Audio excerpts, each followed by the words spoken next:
At the beginning of this year, I set out with a small personal challenge. Every day, I spend 5 to 15 minutes sending one email to someone that I want to talk to. Professors, journalists, musicians, game developers, writers, YouTubers, whoever I feel like.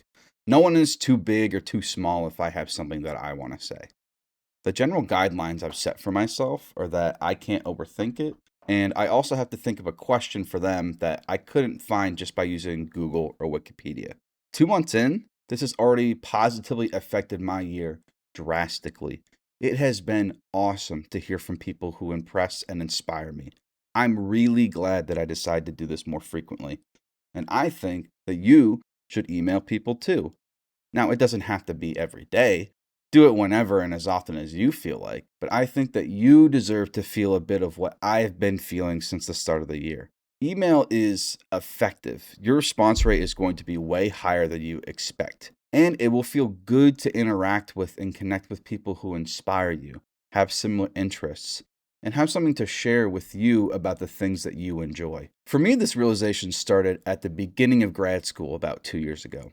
I would run into a lot of papers that I wanted to read written by professors or other students. Now, in the academic world, published papers can cost up to $60 a pop for access, sometimes for a paper as short as like 8 pages. I didn't want to fork that up. It's not like the money goes to them anyway. So I just asked them if they could send me a copy for free. I emailed 15 academics over my first semester, and every single one of them got back to me within a week of me asking. I batted 1,000 starting out.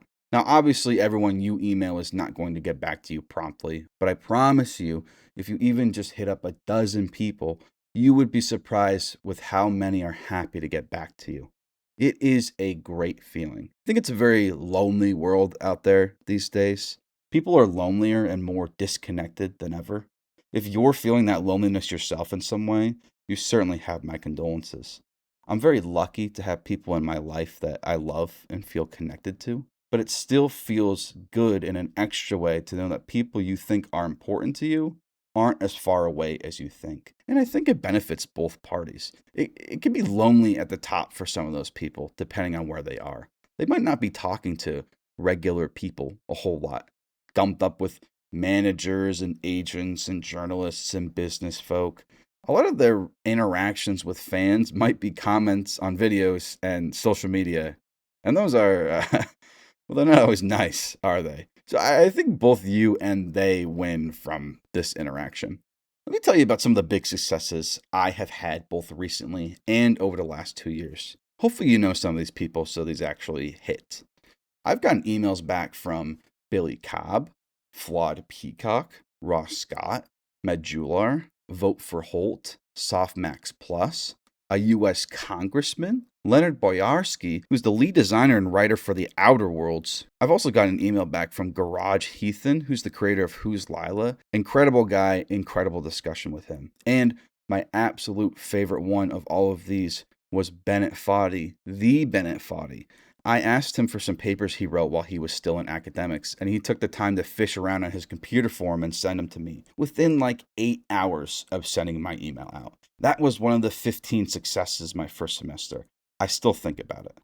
Now, I've also gotten plenty of emails back from a lot of other people, ones who are important or interesting to me, but you might not recognize.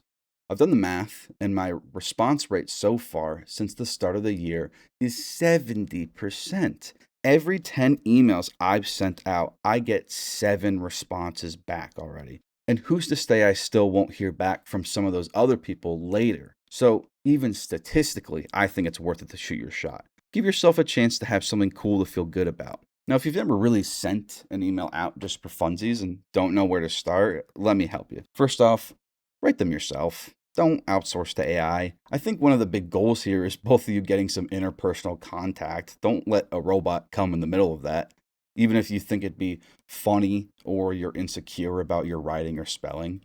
You can't be yourself if you're asking something else to do it for you. Here's how almost all of my emails go. It's pretty simple. I introduce myself very quickly, a short sentence, offer some sincere praise and affirmation, another short sentence, and then mention an interest or two we might have in common, a third short sentence.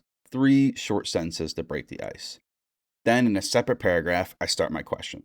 I keep it as simple as I can, and I try to make it a question that I couldn't find an answer to on my own.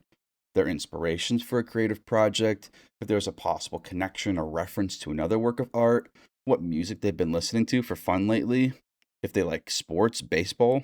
That question is usually between one, two, three sentences, depending on how complex it is. Again, a really short paragraph.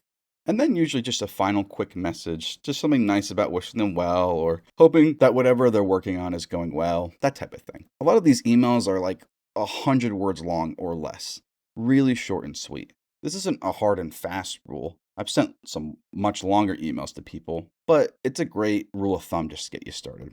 Here's some other tips and guidelines on general etiquette I like to follow that I think have served me well in getting responses. This is an obvious one, but be nice. Sarcasm does not translate well in an email, so I wouldn't do that either, even if you're trying to be nice or funny. I also like to use proper syntax and spelling, but I understand that depending on who you email, it might make more sense to keep it casual, or they might just find it funny if you just send it like you would a text message. Next, don't overthink it. Like I said, I spend less than 15 minutes writing these emails. Really simple remarks or praise, simple enough questions. I feel like this has also helped me. If you're a student, maybe mention that you're a student and what you're studying if it's relatable. I especially do this when I email older people. I think it appeals to them a bit that someone younger is reaching out to them out of genuine interest. Remember, most people aren't expecting emails from a younger person just because. If you want to ask a question, try to make it as good as you can. If it's something you can Google, keep it out. If it's something you don't think they would want to answer, like a secret about a previous or upcoming project or their personal life, I think that's unwise and predict your responses will be limited or very short. Ask yourself, are you just trying to think of a question just to send them an email, or do you actually have something you want to know about? Because if you don't have a question, you can still email them. You just don't have to ask a question. You can just email someone and say, hey, I love your work. I hope you have a great day. The longer your email, the longer your response time. Don't feel constricted to sending something short if you really have a lot to say. Just know that it will take them longer to go through it. Go too long and they might not feel like it at all. I've sent a few people just a handful of questions and said, take your time, but I figured I'd just ask you everything I wanted to all at once. Very important, don't bombard people. I send one email to them and let it fly, and I move on to something else. I'm personally going to give it 6 months if I want to ask the person about something else or follow up, or if I didn't hear from them the first time. That sounds like a long time, but I still want to respect the people I'm emailing and give them a wide berth. Because I have gotten responses back as far away as 3 months sometimes. Sometimes people are busy for a whole season and some change, and then next time they're around, actually able to respond. Now, where to find emails of these people is a good question. If the person has a website, look there for a contact.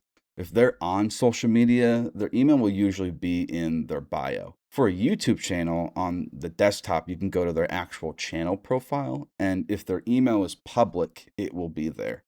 Now, I'm using mine as an example on my channel, but funny enough, it's slightly wrong. That's the email I used to make the account, but I use this email, prkphilosophy@gmail.com, for email correspondence. Send me an email about anything.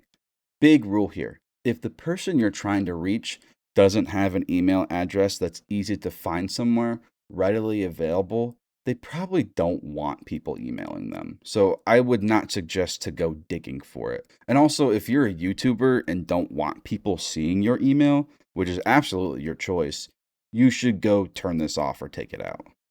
But yeah, go do it. I think you should email someone. Maybe I'll see you in my inbox. Also, this is footage from the game Bobo Bay. The demo is on Steam right now. Just came out for the Next Fest.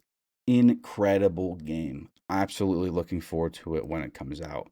Go play Bobo Bay. Sick game. Basically Chow Garden 2.